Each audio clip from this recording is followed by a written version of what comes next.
Herkese merhaba. Arthur Schopenhauer'ın düşünce ve dil arasındaki o muazzam bağ üzerine yazdığı denemeyi didik didik edeceğimiz bu anlatıya hoş geldiniz. Schopenhauer için nasıl yazdığımız aslında ne yazdığımızdan çok daha fazlasını ele veriyor. Neden ne? Çünkü ona göre üslubumuz zihnimizin ta kendisi. Hadi o zaman gelin Schopenhauer'ın bu adeta zihin okuma rehberi olan metnine birlikte dalalım. İşte bütün olayın özeti bu çarpıcı cümlede saklı. Üslup, Schopenhauer'a göre sadece kelimeleri süsleme sanatı falan değil. Hayır, çok daha fazlası. Yazarın ruhunun, düşünce yapısının adeta bir röntgeni. Tıpkı bir parmak izi gibi benzersiz ve kişiye özel. Bu yüzden diyor ki birinin yüzüne bakıp yanılabiliriz ama üslubuna, yazdıklarına bakarak karakteri hakkında çok daha sağlam bir fikir edinebiliriz.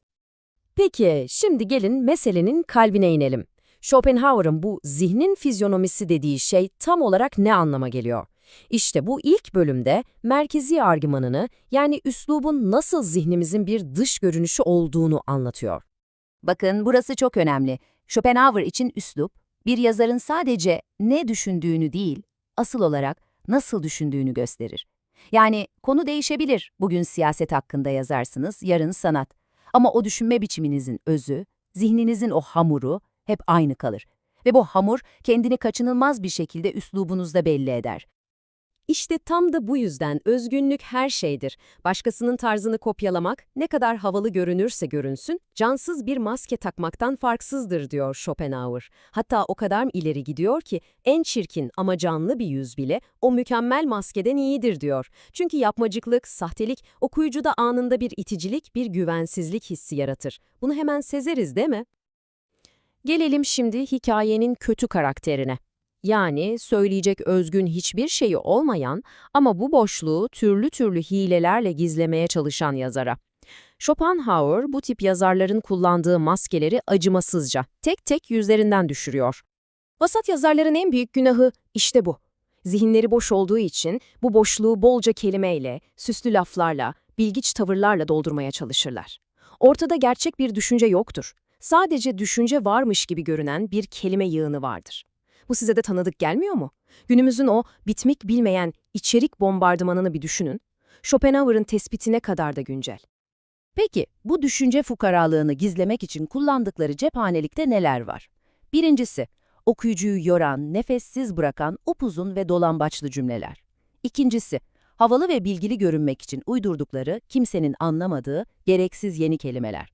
Üçüncüsü, kasıtlı olarak belirsiz konuşmak. Basit bir fikri o kadar muğlak anlatırlar ki, sanki çok derin bir şey söylüyorlarmış zannedersiniz.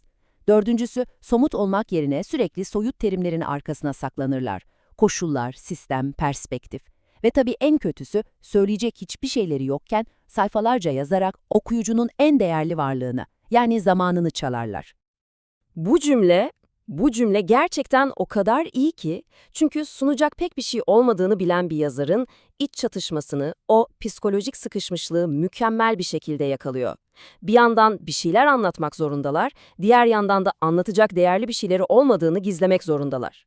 İşte bu ikilem, üsluplarını bulanık, güvensiz ve son derece yapay hale getiriyor. İşte bu tablo, Schopenhauer'ın bahsettiği iki yazar tipi arasındaki o devasa farkı çok net özetliyor. Bir tarafta vasat yazar var. Bir planı olmadan kelimeleri tesadüfen yan yana diziyor, tıpkı domino taşları gibi. Diğer tarafta ise dahi yazar var. O bir mimar gibi. Her kelimeyi bilinçli bir planla, düşüncesini en sağlam şekilde inşa etmek için kullanıyor. Biri sürekli gösteriş peşindeyken, diğeri sadeliğin içinde zekasının parlamasına izin veriyor. Tamam, vasatlığın o çirkin maskesini düşürdük. Peki ya çözüm ne? Gerçek dehanın erdemleri neler? Schopenhauer'a göre gerçekten iyi bir üslubun arkasında ne yatıyor? İşte kilit nokta tam olarak bu. Büyük yazarlar için üslup, güzelliğini süsünden püsünden almaz, ifade ettiği düşünceden alır. Unutmayın, sadece kendine ve anlattığı şeye gerçekten güvenen insanlar basit ve net olabilir. Karmaşıklık, çoğu zaman bir zayıflığın ya da kafa karışıklığının belirtisidir. Gerçek deha ise en derin, en karmaşık düşünceleri bile en basit, en anlaşılır şekilde ifade edebilme gücüdür. Peki tüm bunların özü ne? İyi yazmak her şeyden ama her şeyden önce iyi düşünmekle başlar.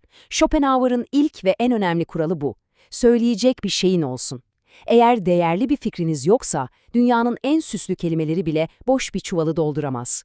Ondan sonra gelen ilkelerse, bu değerli düşünceyi okuyucuya en saf, en temiz haliyle ulaştırmanın yolları. Basitlik, netlik ve tüm fazlalıklardan kurtulmak. Bu tavsiye gerçekten altın değerinde. Dahi, yani gerçek bir usta, en derin, en karmaşık fikirleri bile herkesin bildiği gündelik kelimelerle ifade eder. Böylece fikrin kendisi parlar. Vasat yazar ne yapar? Tam tersine. En banal, en sıradan fikirleri alır, onları büyük, tumturaklı ve kimsenin anlamadığı kelimelerle sarmalar. Neden? Onlara sahte bir önem, sahte bir derinlik katmak için. Ve bütün bunlar bizi Schopenhauer'ın hakikat ve üslup arasındaki ilişki üzerine kurduğu o son ve en güçlü argümanına getiriyor. Üslubun nihai amacı ne olmalı? Sadelik neden bu kadar hayati? Bu çarpıcı cümlenin bir an için zihninizde yankılanmasına izin verin. Hakikat en güzel çıplakken görünür. Schopenhauer'e göre bütün o süslemeler, o retorik oyunları, o laf kalabalığı var ya, onlar hakikatin okuyucunun ruhuna doğrudan ulaşmasını engelleyen birer giysiden başka bir şey değil. Basit, net ve çıplak bir ifade ise hakikatin tüm gücüyle hiçbir engele takılmadan okuyucunun zihnini ele geçirmesini sağlar. Schopenhauer burada harika bir benzetme kullanıyor. Diyor ki, düşünce bir insanın zihninden kağıda akarken yer çekimi gibi kolayca aşağı iner ama kağıttan başka bir insanın zihnine akması yer çekimine karşı yokuş yukarı tırmanmak gibidir. Zordur. İşte bu yüzden yazarın görevi okuyucunun bu tırmanışına elinden gelen her şekilde yardım etmektir. Amaç okuyucunun acaba yazar burada ne demek istedi diye kafa yorması değil, amaç okuyucunun yazarın düşüncesini doğrudan ve pürüzsüz bir şekilde kendi zihninde bulmasıdır. Peki tüm bu felsefeden kendi yazılarımız için, kendi iletişimimiz için hangi somut dersleri çıkarabiliriz? Birincisi, dikkatsiz, özensiz yazmak okuyucuya saygısızlıktır. Onun zamanına değer vermediğimiz anlamına gelir. İkincisi, cümleden atabileceğiniz her kelime eğer atmıyorsanız zararlıdır. Her kelimenin bir amacı olmalı, yoksa sadece gürültüdür. Üçüncüsü, gereksiz tekrarlardan kaçının. Unutmayın, bazen daha azını söylemek çok daha fazlasını anlatır. Yarım, bütünden daha fazladır. Ve son olarak, çok fazla düşünceyi az kelimeye sığdırabilmek. İşte bu, dehanın ta kendisidir. Ve bu analizi sizi biraz kendi kendinize düşündürecek bu son soruyla bitirelim. Bundan sonra yazdığınız her e-postayı, her mesajı ya da okuduğunuz her metni bir de bu gözle değerlendirin. Acaba karşınızda canlı, nefes alan bir zihin mi var, yoksa özenle hazırlanmış ama cansız bir maske mi? Düşünmeye değer. Bir sonraki anlatıda görüşmek üzere.